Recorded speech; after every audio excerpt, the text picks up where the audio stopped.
अस्सलाम वालेकुम। हम सुप्रीम कोर्ट ऑफ पाकिस्तान के साथ कल के फैसले के मुतालिक कोई थोड़ी बहुत बातचीत कर लेते हैं। सुप्रीम कोर्ट ऑफ पाकिस्तान ने कल फ़ौजी अदालतों की इंट्रा कोर्ट अपीलें मंजूर की हैं कि सिविलियन का ट्रायल फ़ौजी अदालतों में हो सकता है। आज 6 रुकनी बेंच था जिसकी सदारत तारिक मसूद साहब कर रहे थे और वहाँ पे मौजूद सीनियर वकील इत्तेज़ाज़ हसन खोसा साहब भी मौजूद थे।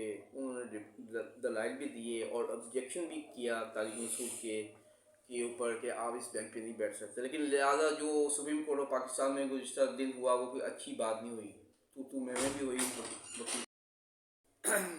एक जज साहबा हैं मुसर्रत अली साहब, उन्होंने इख्तिलाफी नोट लिखा है। इस तरह 5 जजों ने हक में फ़ैसला किया है फ़ौजियों के। हम तो यही कहेंगे साफ लफ्ज़ों में कि फ़ौजियों के हक़ में, हालांकि उससे पहले 5 ही जजों ने फ़ौजियों के ख़िलाफ़ फ़ैसला दिया था।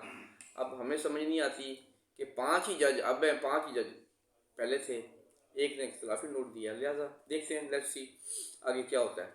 सुप्रीम कोर्ट ऑफ पाकिस्तान से ये मुद्दमाना गुजारिश है तमाम पाकिस्तान के वकीलों की कि आप लोगों ने अल्लाह के आगे जवाब देना है, ना कि पाकिस्तान की मौजूदा इस्टेब्लिशमेंट के आगे। उससे एक दिन पहले भुट्टो रेफरेंस की भी समाअत हुई है 12 साल बाद। उसके अंदर ये रेफरेंस किसने रोका था, 12 साल तक नहीं लगने दिया, ये भी एक सवालिया निशान है। अब ये लग गया है, ये भी एक सवालिया निशान है। लिहाजा लेकिन ये सबको पता है कि भुट्टो साहब का कत्ल या फांसी जुडिशल मर्डर था, मौलवी मुश्ताक साहब की तरफ से, नसीम हसन शाह की तरफ से। नसीम हसन शाह ने तो अपने इंटरव्यू में भी कहा था कि हमारी नौकरियों की मजबूरी होती है, गनों के आगे हम मजबूर हो जाते हैं। यानी कि ये उन्होंने इकबाली बयान दिया है अपनी किताब में भी, इंटरव्यू में भी, कि हम उनके आगे बेबस हैं। लेकिन उनको ये नहीं पता कि एक अल्लाह ताला के आगे उन्होंने जवाबदेह होना है कि एक नाहक आदमी को उन्होंने फांसी पे चढ़ाया किसी के कहने पे, तो ये अल्लाह उनसे पूछेगा। भुट्टो आज भी शहीद है और सारी उम्र शहीद ही रहेगा और बेगुनाह ही रहेगा। इसमें सुप्रीम कोर्ट ऑफ पाकिस्तान जो भी फैसला करे वो अलग मर्जी है, अपने ही फैसले, अपने ही भाइयों की फ़ैसले को अनडू करे तो बहुत अच्छी बात है। लेकिन आज़ाद देखते हैं क्या होता है। इसलिए काजी फ़ाइज़ ईसा साहब से गुजारिश है कि चीफ जस्टिस साहब वो बन गए हैं, जिस तरह बने थे मिन्नत अल्लाह करके फ़ौजियों की, चलो इस्टेब्लिशमेंट की, वो बन गए हैं। अब उनको फ़ैसले अच्छे करने चाहिए, मेरिट पे करने चाहिए। लिहाजा ये लगता है ये है कि हाई कोर्ट्स और सुप्रीम कोर्ट आगे चंद दिनों में क्या गुल खिलाने वाले हैं। ऐसा लगता है कि जज आपस में ही दस्तों गिरबां होंगे और इस्टेब्लिशमेंट भी यही जाती है।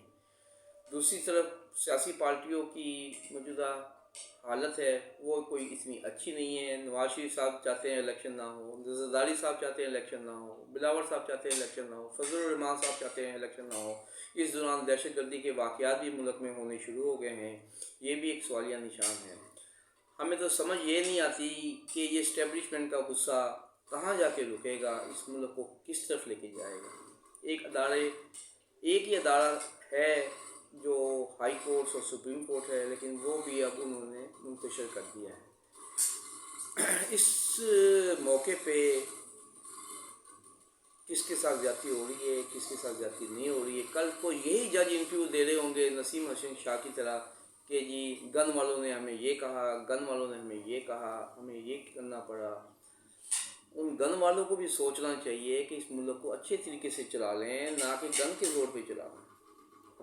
मिल बैठ के सोच लें सब इस मुल्क का क्या करना है। इंसाफ ना किसी को मिल रहा है, ना होता नज़र आ रहा है, इलेक्शन होते भी नज़र नहीं आ रहे हैं। दूसरी तरफ एक इंटरनेशनल मामला है पिछले दिनों आफिया सिद्दीकी का। कितनी शर्म की बात है कि आफिया सिद्दीकी के साथ यूनाइटेड स्टेट ऑफ अमेरिका की जेल में 2 या 3 दफ़ा जिनसी ज़्यादती हुई है और किसी ने आवाज़ नहीं उठाई है।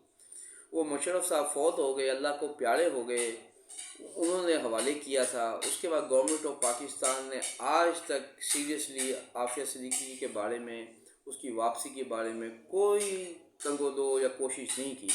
ये भी एक शर्मनाक वाक़या है। یعنی کہ ہماری تاریخ جو ہے شرم سے بھری پڑی ہے، لیکن شرم پھر بھی کسی کو نہیں آتی ہے. چاہے